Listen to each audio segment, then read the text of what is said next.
Okay, so you can take a picture, but now what do you do? This is a question that I get asked quite a bit. How do I get paid? How do I deliver images? How does this work? And so it's so easy to visualize the front end of things, but and photography, that's easy to visualize, but a lot of people struggle to understand what the back end looks like. And in this video, I am going to talk about that. We're going to talk about invoicing systems, photo delivery systems, and we'll talk about your client experience and policies that you need to communicate. We're in the middle of a 30-part series where I am sharing 30 things that I have learned in the last 10 years. And this is a pretty important one, as you can tell. So everybody wants to know how to get paid. How am I going to get paid? It's a pretty big deal. So the very first thing we're going to talk about is invoicing systems. So having this established right from the very get-go is really important. A lot of people use PayPal or QuickBooks. Those are kind of the two big ones that I see photographers use inside of our community. Now, there are so many different invoicing systems out there. PayPal seems to be easiest to work with because we'll have students in America working with students in Canada, or working with clients in Canada, or vice versa. And so it just makes it easier to pay internationally. A lot of bloggers prefer that, so that is what a lot of people use, but there are also so many different invoicing systems that you can use. So really you can do some research and find which one is going to work for you. Next is, how in the heck are you going to get them the photos? How do you do that? Well, it's actually not as complicated as you might think. So a lot of bloggers will use Dropbox and Google Drive. Like it's pretty simple. I mean, we use Google Drive all the time. I use Dropbox for other, work that I do.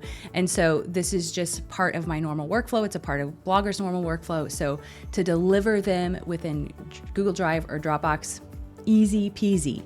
And it's free. So bonus. We love free, right? We love free. Next, if you want something just a little bit more professional, you can go with a Pixie set or a Shootproof or a Pass, but you are going to have to pay for those galleries. So it's up to you. If you're a photographer, you already use those. See if it works with your clients. They might prefer Google Drive. And if they do, great. It's awesome. But it's not as complicated as you think. Okay, now next, I want to kind of talk about some policies that you need to have in place first. And then I'm going to talk about how you can communicate those policies within your client workflow and making sure that you are using those to help create a really great client experience. Now, first, a pretty important thing aside from invoicing is really knowing how much you are going to charge for your services, what you're going to offer, and what you're going to charge. Now, you're probably wondering, okay, well, what do I charge? Well, don't worry, because we walk you through that. There's a couple of different factors that play into pricing and knowing what you're going to charge. There's industry pricing, but there's also your experience and your quality of work. All of those factors go into play, so it might not be the same for everybody. But you're going to want to make sure that you are communicating your deliverables and you're communicating your prices for whatever services and packages that you are going to provide. Now, along with that, if you're going to be doing exclusives or you're selling from a website, making sure you have a refund policy that's really clear is really important as well. Now, the next policy whenever it comes to pricing that you're going to want to communicate is reshoots, because they will happen. So how are you going to handle them? And having that decided up front in the very beginning is going to give you peace of mind. So you don't have to stress whenever it happens. You just fall back and rely on your policy. Policies are there to give you and clients peace of mind. The next one you're going to want to have is copyright. You need to clearly state who is going to have access to copyright. This is really important if you're selling exclusives on a website too, so they know ahead of time before they even make that purchase. Now, if you're working one-on-one with a client, this is a conversation you're going to have with them before they proceed with booking you. These things really need to be communicated very clearly up front. But how do you communicate them? Well, let's talk about your client experience. So your client experience actually starts sooner than you might think. It doesn't start whenever they show up in your DMs. It doesn't start in the email. It starts in how you present yourself online, okay? If you are posting, if you are sharing your work in places, make sure that that client experience and how you're communicating from the very, very beginning before they even have a one-on-one conversation with you is really professional. Now, if they reach out to you, they're going to be asking you a couple of different questions. One, they're going to be asking you what your price, or two, they're going to be asking your availability. And so I always encourage you, instead of shooting them a price or giving them your availability, I would encourage you to ask questions. What is it that you need? That way, you know how to move forward and what you're going to be communicating to them next. Do they have a specific budget they're trying to work in? Is there a certain number of recipes that they need completed? Knowing answers to these is really, really important.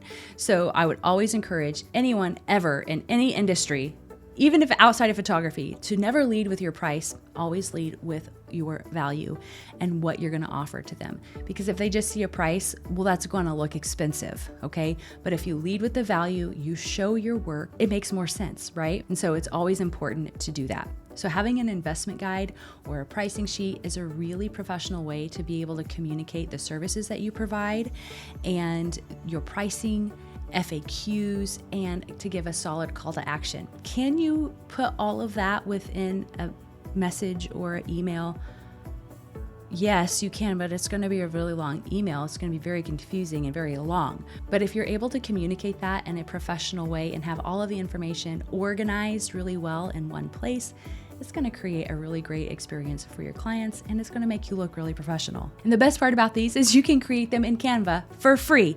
We love free, right? We love free stuff. You can do this for free. It's great. So there's no excuse as to why you can't have an investment guide to be able to send to clients. Now, the other way you can communicate your pricing and your services and all that stuff is on a website. And we have a lot of students coming in who are already professional photographers. And so they already have websites established and ready to go. They're already paying for it. It's already made. And they're able just to update that website to fit their new clientele of food bloggers. So they can communicate the pricing, what it's like to work with them, their FAQs, and then giving a solid call to action to them as well. So you don't have to have a website, but I would encourage you to have an investment guide or a way to communicate your prices, your services, and your FAQs effectively so they know exactly what to expect whenever it comes to pricing, whenever it comes to reshoots, whenever it comes to copyright. All of those things need to be communicated. Now, these tasks, they might seem a little bit daunting, especially if you hate administrative tasks, but I promise you they are going to bring so much peace of mind, and not just for you. These are not just for you. These are for your clients as well. All right, it's so important, as we know, for your clients to like, know, and trust you. They need to know what to expect from you.